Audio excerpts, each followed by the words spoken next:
Hi friends, मैं प्रविंदर खारी। Friends, आज की हमारी गेम एक वाकई में रियल विंटेज गेम है और मुझे यहाँ इस गेम के बारे में लालू बहारिया भाई ने बताया था। फ्रेंड्स, ये गेम है 1834 की, जो खेली गई थी Irish chess master Alexander McDonnell और French chess champion Louis Charles Mahe de ला बोर्डोनाइस के बीच में। आई होप मैंने इनका नाम सही बोला होगा।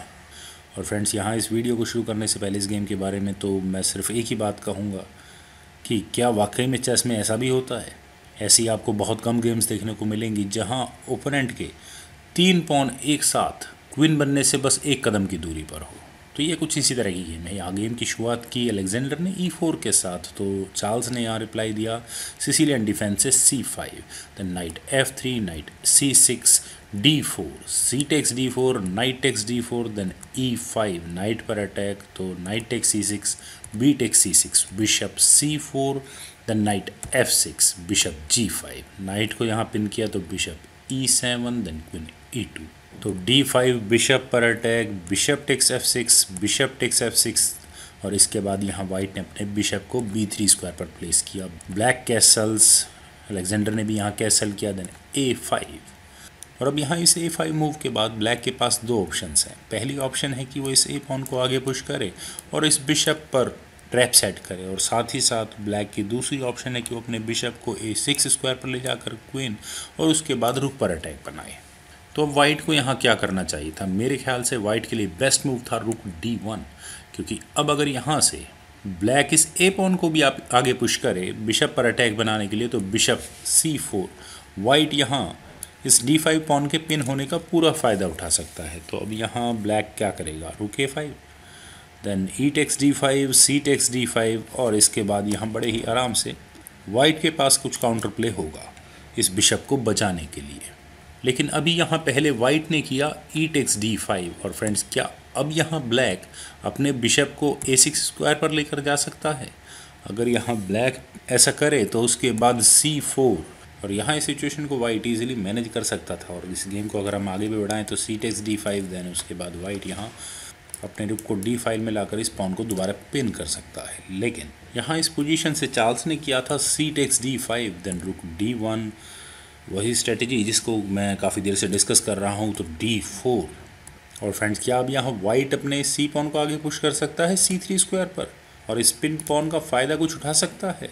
लेकिन अगर यहाँ वाइट ऐसा करे तो बिशप A6 क्वीन पर अटैक होगा, तो ये क्वीन हटनी ही होगी। Might be H5 square better option हो सकती थी, देन D3, और एक काफ़ी डेंजरस पासर यहाँ वाइट के लिए गेम की इनिशियल स्टेज पर ही आ जाएगा।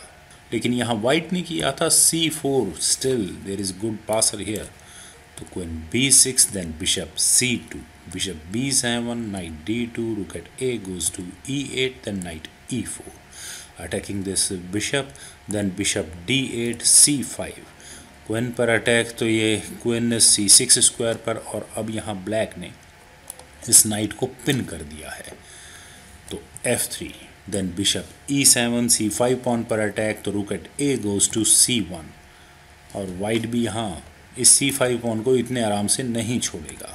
तो अब मेरे ख्याल से ब्लैक को यहाँ क्या करना चाहिए? अपनी क्वीन को शायद इस रुक के सामने से हटा लेना चाहिए था। माइट भी बेटर स्क्वायर होता क्वीन D7, लेकिन यहाँ इस पोजीशन से ब्लैक ने किया F5, उन्होंने यहाँ पहले इस नाइट पर अटैक बनाया, तो queen C4 check, king H8, then bishop A4, white ने यहाँ इस बिशप और उसके बाद रुक पर अटैक बनाया।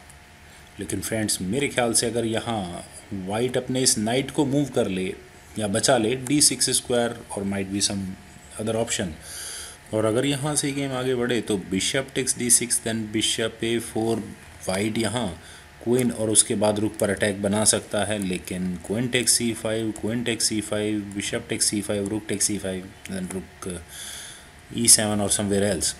ब्लैक यहाँ इस गेम को बिल्कुल इक्वल रख सकता था, पर अभी यहाँ वाइट ने किया बिशप A4, उन्होंने यहाँ पहले इस क्वीन और रुक पर अटैक बनाया, तो क्वीन H6। ब्लैक का लॉस यहाँ काफ़ी बड़ा है। Bishop takes C8, F takes C4, then C6, bishop पर अटैक, और अब ये बिशप कहाँ जाए? A8 स्क्वायर पर या फिर C8 स्क्वायर पर। लेकिन इससे पहले यहाँ ब्लैक कर सकता है queen E3 check, king H1, then E takes F3, और एक काफ़ी डेडली कॉम्बिनेशन यहाँ ब्लैक के लिए बन सकता है, लेकिन यहाँ पहले अभी ब्लैक ने अपने इस बिशप को नहीं बचाया, उन्होंने यहाँ किया ई टेक्स F3। और क्या यहाँ वाइट अभी इस B7 बिशप को ले सकता है? अगर वो यहाँ करे सी टेक्स B7 तो उसके बाद queen E3 check, king H1, then F takes G2 check, और अब इस पॉन को वाइट को लेना ही होगा, किंग टेक्स G2, देन रुक F2 चेक, और इस किंग के लिए एक ही स्क्वायर है G1 better square, then rook takes B2 discovered check होगी, king H1, queen F3 check, king G1, then queen G2 check, and mate. तो इसीलिए यहाँ इस पोजीशन से वाइट अभी इस बिशप को नहीं ले सकता, तो उन्होंने यहाँ किया रुक C2, ताकि ब्लैक अगर यहाँ अपने क्वीन से चेक दे तो आगे वो अपने पॉन से उस कॉम्बिनेशन को ट्रिगर ना कर पाए। लेकिन ब्लैक ने यहाँ किया क्वीन E3 चेक, और अभी यहाँ अगर इस पॉइंट पर अलेक्जेंडर को अपनी गेम मेंटेन रखनी थी तो उन्हें यहाँ अपने रुक को F2 स्क्वायर पर लेकर अपने रुक को ही पिन करवा लेना चाहिए था। और अगर यहाँ से ये गेम आगे बढ़ती है तो bishop C8, then bishop D7, F takes G2, okay, then queen A2, white यहाँ फोर्स कर सकता है क्वीन एक्सचेंज के लिए, queen takes E2, rook takes E2, और इस पॉसिबिलिटी में गेम का इक्विलिब्रियम थोड़ा बहुत वाइट की तरफ भी शिफ्ट हो सकता था। लेकिन जो एडवांटेज यहाँ अलेक्जेंडर को मिल सकता था वो उन्होंने अपने किंग को H1 स्क्वायर पर ले जाकर यहीं मिस कर दिया। यहाँ ब्लैक ने किया bishop C8, then bishop D7 offering and bishop exchange, और अब ब्लैक को यहाँ करना ही क्या है, उन्हें यहाँ अपने इन पॉन्स को आगे पुश करना शुरू कर देना है। और इसीलिए यहाँ लुइस ने किया F2 और अपना एक पासर ऑलमोस्ट क्वीन ही बना दिया। देन रुक F1 D3, रुक पर अटैक, और अब वाइट क्या करे, वाइट ने यहाँ किया रुक C3 और यहाँ इस D3 पॉन को पिन कर दिया। देन बिशप टेक्स D7, सी टेक्स D7, E4, अपने इस D3 पॉन पर डिफेंस किया, लेकिन क्वीन C8, और आप कह सकते हैं कि आप वाइट ने ऑलमोस्ट चेकमेट की सेट दी। तो इससे बचने के लिए ब्लैक को यहाँ करना पड़ा बिशप D8, और अभी यहाँ इस पोजीशन पर शायद वाइट को अपनी इस क्वीन को 8th रैंक में ही प्लेस्ड रखना था, लेकिन उन्होंने यहाँ किया क्वीन C4, अपनी क्वीन को वापस ले गए, और ब्लैक को यहाँ मौका मिला क्वीन E1 करके वाइट के रुख पर अटैक बनाने का। तो इसका डिफेंस सिर्फ रुक C1 ही हो सकता है, लेकिन इसके बाद D2, और अब वाइट यहाँ क्वीन भी नहीं ले सकता, अदरवाइज ब्लैक की यहाँ और क्वींस प्रमोट हो जाएंगी। और ऊपर से वाइट ने अभी यहाँ अपने इस H पॉन को आगे भी पुश नहीं किया है। क्वीन C5, रुक पर अटैक, तो रुक G8, देन रुक D1, E3, क्वीन C3। और फ्रेंड्स, मैं यहाँ चाहूँगा कि आप इस वीडियो को पॉज करें और यहाँ चार्ल्स का वो मूव ढूंढे जिसे चलने के बाद अलेक्जेंडर की गेम यहाँ ऑलमोस्ट ख़त्म हो गई। यहाँ चार्ल्स ने किया था क्वीन टेक्स D1 और एक रुक के बदले में अपनी क्वीन को दे दिया। तो अब फर्स्ट मूव यहाँ वाइट के लिए रुक टेक्स D1, लेकिन final move from Charles E2, और यहाँ इस मूव के बाद अलेक्जेंडर ने रिज़ाइन कर दिया, क्योंकि फ्रेंड्स अब इस गेम को आगे बढ़ाने का कोई ज़्यादा खास मतलब नहीं रह गया है। यहाँ अब वाइट क्या करेगा, सबसे पहले तो उसका एक ही मूव हो सकता है कि वो अपने H पॉन को आगे पुश करे ताकि उसके किंग के जाने के लिए कहीं कोई थोड़ी बहुत जगह हो। देन H4 या H3 जो भी यहाँ वाइट करना चाहेगा।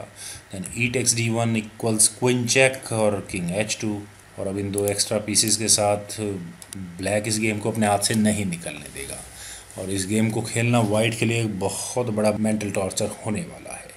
तो इसीलिए यहाँ इस पोजीशन से अलेक्जेंडर ने रिज़ाइन कर दिया। फ्रेंड्स, क्या गेम थी ये, मैंने कभी भी किसी गेम में ये 3 पॉन एक साथ सेकंड रैंक में नहीं देखे। ऐसी सिचुएशन चेस में बहुत ही कम देखने को मिलती है। और मैं यहाँ एक बार फिर दोबारा से लालू बाहलिया भाई का धन्यवाद देना चाहूँगा, जिन्होंने इतनी इंटरेस्टिंग गेम के बारे में हम सभी लोगों को बताया।